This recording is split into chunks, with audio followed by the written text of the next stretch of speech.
le personal branding? C'est un mot un petit peu à la mode, vous trouvez pas? Je me suis toujours posé la question de ce que c'était réellement en fait. Du coup, ne vous inquiétez pas, j'ai regardé la définition sur internet. L'expression personal branding applique les principes du marketing à des personnes. Dans le cadre d'une entreprise, on promeut sa marque et on vend ses produits. En tant que personne, on promeut son image personnelle et on se vend soi-même. Ok. Mais qu'est-ce que ça veut dire concrètement? Ça veut dire que si aujourd'hui vous galérez peut-être en business, je dis bien peut-être, c'est que vous n'avez pas encore bien défini votre personal branding. Et le personal branding, c'est 3 choses. C'est le quoi, qu'est-ce que vous faites, le pourquoi vous le faites, et le qui. Il y a 2 qui. Il y a le qui vous êtes et il y a qui vous servez. Et donc, quand vous comprenez la question à ces 4 questions, vous arrivez enfin à faire un marketing et à monter une entreprise qui vous ressemble. Avez-vous déjà entendu cette phrase? Tant qu'on te paye, te plains pas quoi. Ou alors peut-être que vous vous l'êtes dit vous-même dans votre tête, à un point où, je sais pas, ce petit boulot que vous avez eu très tard le soir, par exemple, moi j'ai été intérimaire, mais c'était juste une seule fois. C'était pour faire de l'inventaire de nuit. Donc oui, quand on est jeune, on fait des petits boulots comme ça. Et tant qu'on me payait, ça allait quoi. Sinon, il y a d'autres moments où vous êtes dans des entreprises, en tant que salarié, en tant qu'apprenti, et puis parfois, ça se passe pas super bien, mais tant qu'on vous paye, ça va quoi. En tout cas, on essaye de faire abstraction, et parfois on n'arrive pas forcément à bien faire abstraction parce qu'on se rend compte que l'entreprise ne correspond pas du tout à nos valeurs. Surtout quand on est jeune. Moi je me souviens quand j'étais en DUT, et il y avait, on cherchait en fait une entreprise en alternance. Et on préparait nos entretiens. Et je me souviens toujours, il y en a un qui a fait, j'ai fait un DUT en télécommunications et réseaux, donc tout ce qui est ligne téléphonique, électronique, etc. et tout. Et je me souviendrai toujours, il y en a un qui, du coup, on simulait comme si on faisait un entretien, par exemple, chez France Télécom. Et lui, il dit, oui, voilà, moi je veux travailler chez vous, blablabla, sécurité de l'emploi. Et on le regarde et puis on rigole tous, on dit, mais tu sais, c'est juste un contrat d'apprentissage de 2 ans, hein. Il n'y a pas besoin d'avoir la sécurité de l'emploi. Et quand il a dit ça, aujourd'hui, sur le moment, ça m'a pas fait grand-chose, mais là, avec le recul, je me suis dit, mais oui, c'est vrai que parfois, en tout cas, les gens de ma génération, donc moi je suis née dans les années 80, moi je suis née en France de parents qui sont venus en France, donc ils n'étaient pas là avant. Donc pour mes parents, c'est, voilà, il faut que tu finisses tes études, il faut que tu aies ton bac plus 5, et ensuite il faut que tu trouves un travail. Et quand on est enfant de parents immigrés, trouver un travail, c'est tout ce qui compte. Après, que ça se passe mal, que ça se passe pas bien, avoir les valeurs, etc. et tout, c'est vraiment au second plan. En général, nos parents n'en ont rien à faire si l'entreprise ne correspond pas à nos valeurs. Parce que du coup, on a l'air un petit peu rebelle dans le genre, quoi. Et donc aujourd'hui, si vous écoutez ce podcast, c'est qu'aujourd'hui, vous avez en fait envie d'avoir une entreprise qui correspond à vos valeurs. Et quitte à avoir une entreprise qui correspond à vos valeurs, autant que vous soyez cette valeur-là et que ce soit vous qui soyez aux commandes de votre propre entreprise. Donc ce que j'aime, c'est ça, c'est que les mentalités sont en train de changer et c'est pour ça qu'il y a de plus en plus d'entrepreneurs parce que les gens ont compris que l'argent, certes, est peut-être important, mais arrive au second plan. Au premier plan arrivent les valeurs et qui on est réellement. C'est ça qu'il faut cultiver absolument. Mais comment savoir qui on est en fait? C'est pas évident.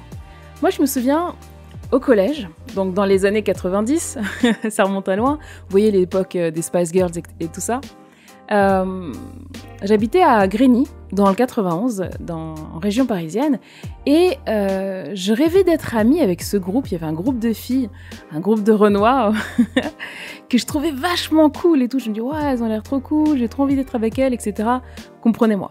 Pour une jeune fille d'origine congolaise qui a vécu en Normandie jusqu'à l'âge de 7 ans, il y a peut-être une quête d'identité à un moment donné. Je me suis rendu compte de la même chose avec ma fille. Elle est en quête d'identité, on veut savoir d'où on vient, pourquoi, etc. et tout. Bref, je suis au collège et je vois ce groupe de filles qui a l'air trop cool et tout, j'ai envie d'être amie avec elles.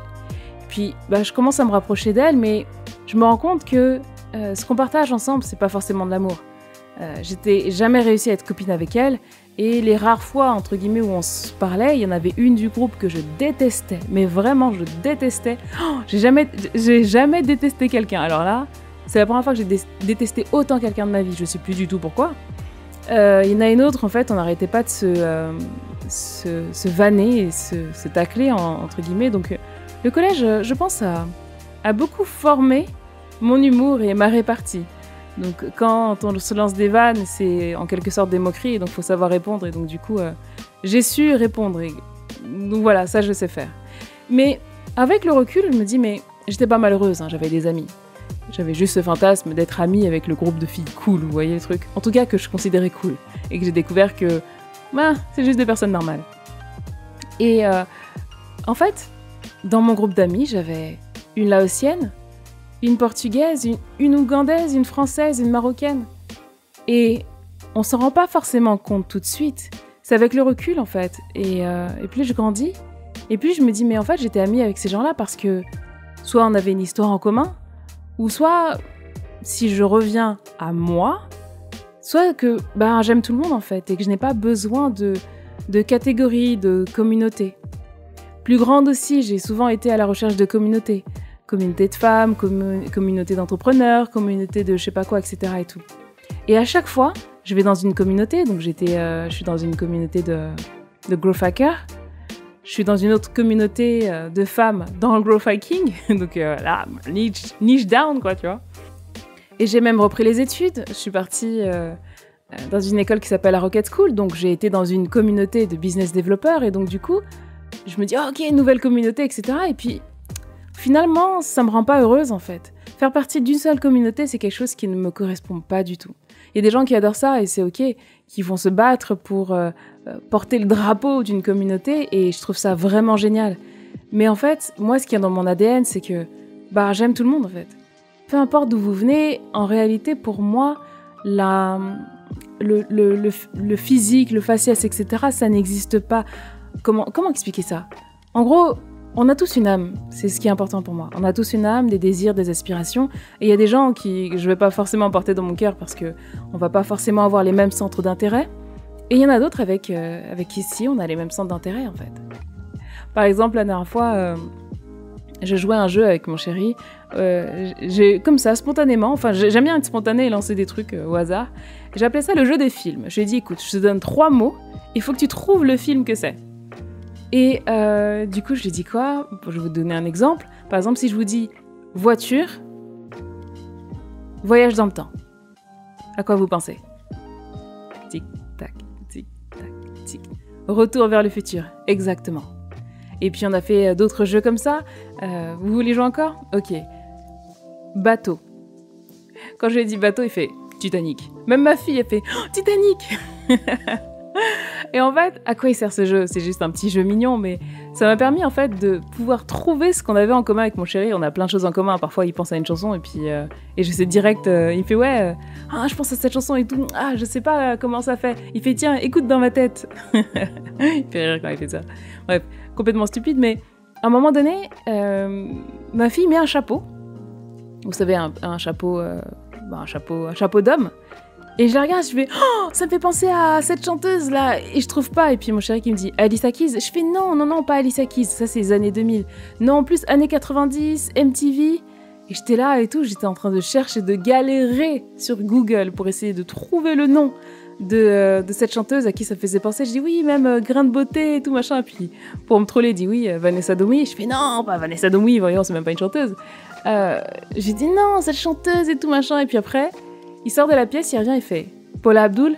Je fais « Yes, merci. T'es plus rapide que Google. » En faisant ça, en fait, je me suis rendu compte que... Enfin, je le sais déjà, mais là, je vous le dis en séance, qu'en gros, quand on sait qui on est et qu'on sait ce qu'on aime, on attire fondamentalement toutes les personnes qui nous correspondent. Et donc, on n'a pas besoin d'aller chercher le prochain objet qui brille, le truc cool, etc. On a juste à être nous-mêmes. Et je me rends compte de ça parfois. À un moment donné, j'étais un petit peu perdue dans mon branding parce que je voulais faire comme les autres. J'allais sur YouTube, j'allais sur Instagram et tout. Je regardais, les autres font comment ? Les autres font comme ça. Donc peut-être que moi aussi, il faudrait que je fasse des lives tous les jours. peut-être que moi aussi, il faudrait que je fasse mes vidéos comme ci, comme ça, etc. et tout. Ou alors que, tiens, moi aussi, hop, faut que je me mette dans la conférence, faut que je fasse ci, etc. et tout. Et quand je me suis beaucoup perdue à un moment donné parce que je cherchais à faire un petit peu comme tout le monde. Sauf que quand on cherche à faire comme les autres, on est sur un chemin qui ne nous correspond pas et on galère et on ne sait pas du tout pourquoi on galère. Alors qu'en réalité, il suffit juste de cultiver son propre chemin et donc de savoir ce qu'on aime et ce qu'on n'aime pas. C'est pas mauvais de se renseigner chez les autres. C'est même une très bonne chose. Il y avait une phrase, je sais plus ce que ça disait, mais qu'en gros, les bons artistes volent. En réalité, ça ne veut pas dire qu'il faut complètement voler auprès des autres, mais il faut regarder un petit peu ce qui se fait à gauche et à droite. Donc du coup, aller taper dans plusieurs communautés, plusieurs plats, plusieurs saveurs, et créer son plat signature. C'est ça l'objectif. Et en faisant ça, en apprenant qui vous êtes, comment vous fonctionnez, donc il y a différentes techniques. Il y a l'astrologie chinoise, j'ai une cliente par rapport à ça actuellement. Il y a l'astrologie, j'ai aussi une autre cliente qui a fait l'astrologie. Il y a le human design. Et avec toutes ces petites choses-là, ça vous permet déjà d'avoir des pistes. Il y a le test MBTI également. Tout cela, ça vous permet d'avoir des pistes sur qui vous êtes. Et c'est déjà un bon élément de recherche, en tout cas extérieur à vous-même, pour déjà un peu plus comprendre qui vous êtes et comment vous fonctionnez. Maintenant, qu'est-ce qui se passe quand vous n'intégrez pas du personal branding? C'est-à-dire quand vous n'intégrez pas vos valeurs personnelles dans votre business, donc dans votre marque. Eh bien, ma mère, la dernière fois, m'appelle et me dit oui, elle galérait et tout avec un client. En fait, mes parents font de l'immobilier, donc du coup, ils ont plusieurs propriétés et tout. Et ils louent en général à des jeunes travailleurs. Là où ils sont actuellement, ils louent le dessus de leur maison et ça se passe très très bien parce qu'ils ont compris au fur et à mesure du temps qui ils devaient avoir comme locataire. Mais ça n'a pas toujours été le cas. Dernièrement, il y a eu une locataire en fait où c'était très très très très très compliqué. Une locataire en fait donc mes parents louent un meublé et en fait elle a ramené ses meubles au fur et à mesure, donc c'est dans une maison. Elle a ramené ses meubles au fur et à mesure et puis elle a commencé vraiment à s'étaler dans la maison, à mettre ses sacs de farine et de riz sous l'évier, sous les plinthes, etc. Tous les recoins qu'elle pouvait trouver pour stocker des choses, elle le faisait. Donc elle n'était plus simplement dans sa propre chambre, elle s'est allée au salon, elle a enlevé la table du salon pour ajouter sa propre table qui était dans son camion et tout. Donc elle a fini par s'installer au fur et à mesure, on va dire, et jusqu'à même héberger quelqu'un. Et mes parents n'avaient pas fait de documents pour dire qu'il était interdit de faire ci, ça, etc. et tout. Et quand ma mère s'est rendue compte de tout ça, que ça créait mais vraiment des histoires, surtout avec les autres locataires, c'est quelqu'un qui téléphone tard le soir, jusqu'à 2-3 heures du matin, qui parle fort dans sa chambre, donc qui empêche tout le monde de dormir, donc c'était vraiment, vraiment une catastrophe. Ma mère débarque, du coup, à la maison, en question, et elle ouvre la porte, elle tourne les clés dans la porte, elle rentre, et là, elle voit une personne qu'elle ne connaît pas. Elle dit « Mais qui vous êtes ?» Et la personne répond « Mais vous, qui vous êtes ?» Ici, on est chez Madame Untel, donc la fameuse locataire. On va l'appeler Sylvie. On est chez Madame Sylvie. Vous n'avez pas à rentrer comme ça, la personne lui dit. Ma mère regarde avec des gros yeux et l'air de dire « Mais pardon, vous pouvez répéter ça un peu ? Oui, partez d'ici, vous n'êtes pas la bienvenue. Ici, c'est chez Madame Sylvie, vous n'avez pas rentré comme ça. » Il fait « Pardon, donc ok, donc c'est chez Madame Sylvie. » Alors vous n'avez pas compris en fait. Toute la maison là que vous voyez m'appartient. Ce n'est pas la maison de Madame Sylvie. Et le gars est un peu étonné, choqué, fait « Oui, je vous crois pas, je vais appeler Madame Sylvie pour lui demander et tout. » Ce qui s'est passé du coup, c'est que, on va dire que le locataire a fait un petit peu une prise d'otage sur la maison, un takeover, et s'est vraiment étalé et s'est cru chez elle. Ce qui fait qu'elle a tellement mis de son personal branding à elle, en redécorant les choses, en remettant plein de choses, plein de meubles mobiliers à elle. Elle a créé sa marque, d'une certaine manière, à l'intérieur de la location, qui est une colocation.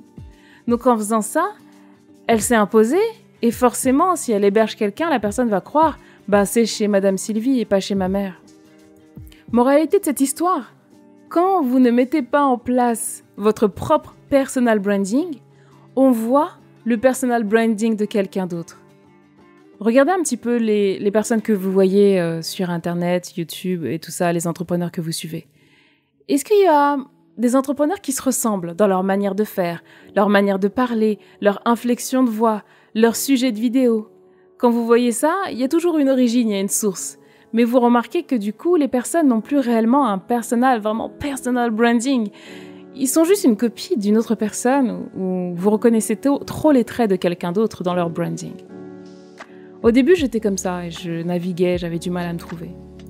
Et aujourd'hui, je suis plus dans une phase où j'ai vraiment envie de faire ce que j'aime et parce que c'est quand on fait ce qu'on aime qu'on se sent bien. Maintenant, c'est bien beau Claude Eugénie, mais comment on fait en fait pour une fois qu'on a fait les tests MBTI, qu'on s'est renseigné, son human design, des choses comme ça et tout, comment on fait en fait? Comment on fait pour montrer aux gens qu'on est nous-mêmes? Ce qu'il faut, c'est définir le what, le why et le who. Et le double who, le double qui. Et donc, du coup, définir votre tagline. Par exemple, le quoi? Je vais vous poser une question. Qu'est-ce que vous vendez? Est-ce que vous vendez de l'immobilier? Est-ce que vous vendez des cours en ligne? Est-ce que vous vendez du bien-être? Voilà, posez-vous la question, qu'est-ce que vous vendez? En général, vous allez avoir une réponse qui ressemble à peu près à tout le monde. Je vends la même chose que mon voisin. Ok. Maintenant, pourquoi vous le vendez? Ah, peut-être que vous faites de l'immobilier pour investir? Pour vous-même? Pour avoir du cash flow? Pour aider des gens à vivre décemment? C'est vraiment à vous de savoir votre pourquoi. Et ensuite, qui? Qui vous êtes d'abord? Qui vous êtes? Est-ce que vous êtes un étudiant? Est-ce que vous êtes un entrepreneur? Est-ce que vous êtes quelqu'un de marrant, de passionné, d'en colère, de plutôt strict, de contrôlant? Qui vous êtes? En fonction de qui vous êtes, vous allez voir qu'il y a des personnes avec qui vous ne voudrez pas travailler. Vraiment pas. Donc après, c'est qui vous voulez servir? Pour ma part, le quoi. Qu'est-ce que je fais? Oh mon Dieu, je fais tellement de choses. Globalement, j'aide les entrepreneurs à construire leur business en ligne. Voilà. Simple, c'est le quoi. Je fais quoi? C'est business en ligne. Après, business en ligne, c'est un gros mot. Plus précisément, j'aide à la prise de parole en public, au storytelling et puis à la gestion d'outils. S'il y a des outils compliqués à utiliser, voilà, moi j'adore cette partie. Voilà, je suis née dans l'informatique, donc j'adore ça. Et donc, pour moi, un business en ligne, c'est vraiment toutes ces choses-là. Maintenant, j'aide qui? J'aime travailler avec les entrepreneurs ambitieux et passionnés.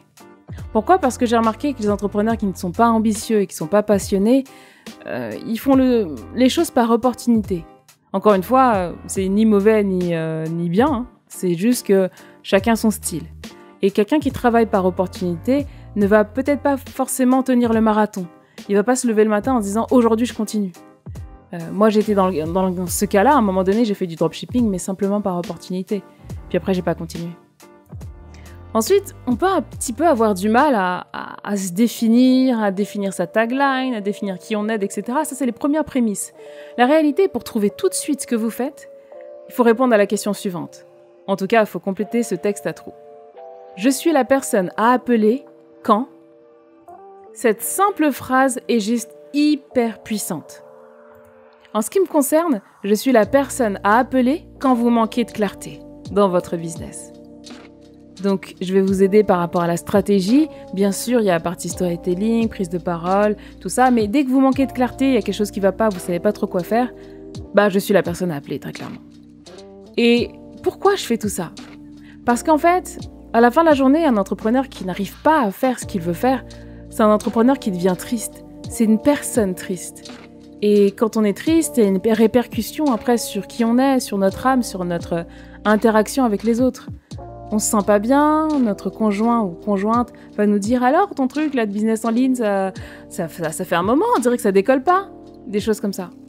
Et j'ai pas envie que vous vous sentiez comme ça. J'ai pas envie que vous puissiez vous dire que ça fait 6 mois que je travaille sur ce truc et ça marche toujours pas. Donc c'est pour ça que moi, voilà, je viens débloquer, je viens vous apporter un petit peu l'élément peut-être qui vous manquait.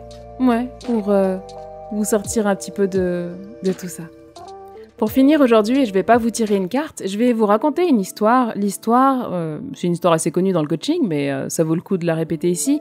C'est l'histoire du fermier, de l'âne et du petit garçon. Il était une fois. Un beau matin de printemps, un fermier et son fils emmenèrent leur âne au marché pour le vendre. Le père et son fils marchaient et l'âne les suivait. À peine avait-il fait quelques pas qu'ils rencontrèrent un groupe de jeunes filles marchant dans la direction opposée. « Regardez-les !» s'exclama l'une d'entre elles en montrant le fermier du doigt. « Qu'ils sont idiots! Ils marchent à pied alors qu'ils pourraient monter sur leur âne !» renchérit une autre. Entendant cela, le vieil homme dit tranquillement à son fils de monter à l'arrière de l'âne, puis ils continuèrent leur chemin en direction du marché. Ils passèrent devant un groupe d'hommes assis sur le côté de la route, et le fermier entendit un des hommes dire « Les jeunes n'ont plus aucun respect pour les vieux parents de nos jours. Faites donc descendre ce garçon paresseux pour reposer les jambes de son père. » Le fils descendit alors d'un bond et son père prit sa place. Bientôt, ils croisèrent des femmes avec leurs enfants. « Regardez cet homme cruel !»